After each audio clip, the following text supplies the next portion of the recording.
Hello दोस्त, कैसे हो? उम्मीद करता हूँ कि सब लोग अच्छा ही होंगे। जितना भी मेरा दोस्त लोग है, जितना मेरा व्यूअर्स लोग है, तो बाकी मैं भी ठीक ठाक हूँ, अच्छा हूँ। आज मैं आप लोग को ये बताऊँगा। बहुत सारा आदमी कमेंट्स में मेरे को लिखा था कि सर अभी हम लोग गल्फ में जाएंगे, तो मुझे ये समझ आ गया कि आप लोग फ्रेशर है, कभी आया ही नहीं है। लेकिन यही इसके लिए आप लोग ये क्वेश्चन पूछा कि अभी हम लोग गल्फ जाएंगे तो हमको कितना सैलरी मिलेगा।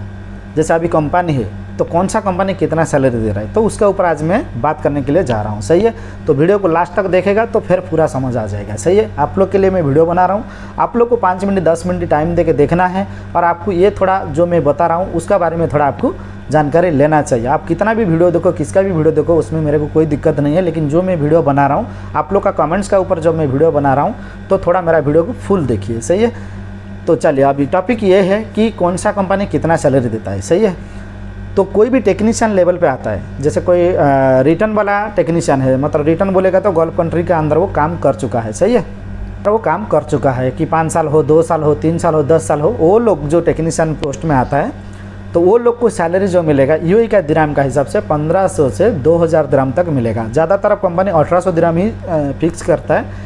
उसका बाद में ओवर टाइम अलग है, लेकिन जो सैलरी है, बेसिक सैलरी, वो आपका 1800 दिराम होगा। सही है, तो ये कौन सा कंपनी देगा? फैसिलिटी मैनेजमेंट कंपनी, जो हमारा एफएम कंपनी, जो हम लोग बोलते हैं मेंटेनेंस कंपनी। सही है, वो आपको ये सैलरी देगा 1500 से 2000 तक। 2100 भी देता है कोई कोई कंपनी, जिसका पास डिप्लोमा सर्टिफिकेट होता है या बीटेक होता है, तो वो लोग को टेक्नीशियन लेवल पे वो 2100 2000 दिराम तक भी देता है। सही है, लेकिन जिसका पास बीटेक डिप्लोमा नहीं है, आईटीआई है, फिर वो लोग का पास या गल्फ का काम करने के बाद उसको 10 साल का, 15 साल का या 5 साल का नॉलेज है, एक्सपीरियंस है, तो उनको भी 1800 दिराम बेसिक सैलरी दे देता है। कोई भी सर्टिफिकेट ज़रूरत नहीं है, ना बीटेक चाहिए, ना डिप्लोमा चाहिए, ना आईटीआई चाहिए। सही है, तो इधर आपको क्या समझ आ गया कि जो रिटर्न है, रिटर्न टेक्नीशियन जो है, वो लोग को 1800 दिराम से 2000 दिराम तक सैलरी लगता है। सही है, वो देता है फैसिलिटी मैनेजमेंट कंपनी। जो फ्रेशर है, जैसे बीटेक करके या डिप्लोमा करके, आईटीआई करके घर में बैठा है, अपना मुल्क में थोड़ा बहुत काम किया, लेकिन काम के बारे में उसको मालूम है, इंटरव्यू पास कर रहा है, तो वो बंदा को 1200 से 1500 दिराम दिएगा। फैसिलिटी मैनेजमेंट कंपनी 1200 से 1500 दिराम तक दिएगा। क्यों? इससे ज़्यादा क्यों नहीं दिएगा?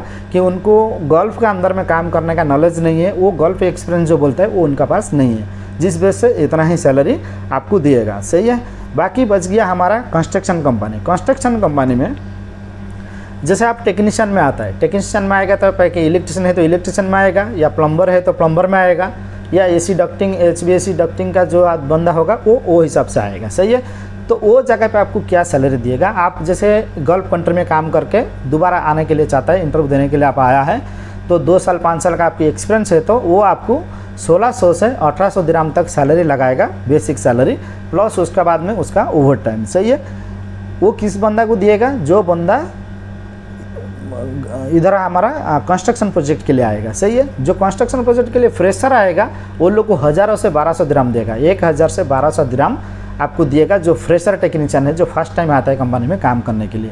जो रिटर्न है, 5 साल, 3 साल, 10 साल काम कर चुका है, उसको 1500 से 1800 दिराम तक सैलरी कंपनी देगा कंस्ट्रक्शन फील्ड में। सही है, तो ये हो गया हमारा टेक्नीशियन लेवल का। जो हेल्पर है, जो हेल्पर हमारा फ्रेशर, कोई फ्रेशर तो कोई रिटर्न वाला तो हमारा हेल्पर में नहीं आएगा, कि उधर आने के बाद उसको थोड़ा बहुत काम मालूम हो गया, वो टेक्नीशियन में कैसे भी आएगा।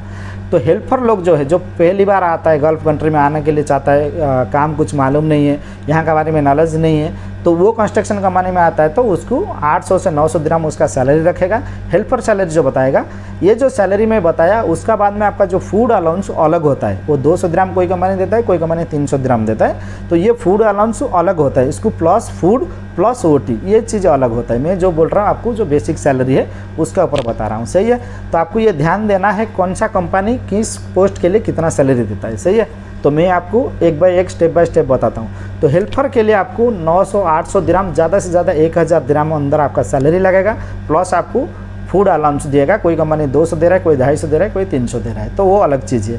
प्लस आपका ओवर टाइम, कोई भी कंस्ट्रक्शन कंपनी में आप आएगा तो आपको कैसे भी ओवर टाइम चलेगा। काम शुरू हुआ तो काम प्रेशर में नहीं है, काम अर्जेंट नहीं है, तो आपको 8 घंटा ड्यूटी चलेगा। फिर 2-3 महीने के बाद आपको 3 घंटा और 2 घंटा आपका एक्स्ट्रा ओवर टाइम चालू हो जाएगा। सही है, तो वो जो ओवर टाइम का पैसा वो आपका सैलरी का हिसाब से ही कैलकुलेशन होकर आएगा। तो यही था आपको कंस्ट्रक्शन प्रोजेक्ट के लिए जो हेल्पर और टेक्नीशियन का। लेकिन सुपरवाइज़र फोरमैन के लिए कितना सैलरी कौन सा कंपनी दिएगा? देखिए, कंस्ट्रक्शन कंपनी में आप फोरमैन के लिए आ रहा है, आपको 2500 से 3000 दिरहम देगा। आप गल्फ रिटर्न है या आप फ्रेशर है, आप इंडिया से आ रहा है तो अपना इधर गल्फ का अंदर आप इंटरव्यू देगा तो ज़्यादा सैलरी है, लेकिन आप अपना मुल्क से इंटरव्यू दे के आ रहा है, आप फोरमैन या सुपरवाइज़र पोस्ट में आ रहा है, आप 2500 दिरहम मतलब 2500 दिरहम, 3000 दिरहम से ज़्यादा आपको कंपनी नहीं देगा। सही है, ये आपका बेसिक सैलरी रहेगा। कहीं कहीं जगह पे कंपनी करता है 1500 दिरहम बेसिक सैलरी, 1500 दिरहम अलाउंस दे देता है फोरमैन को।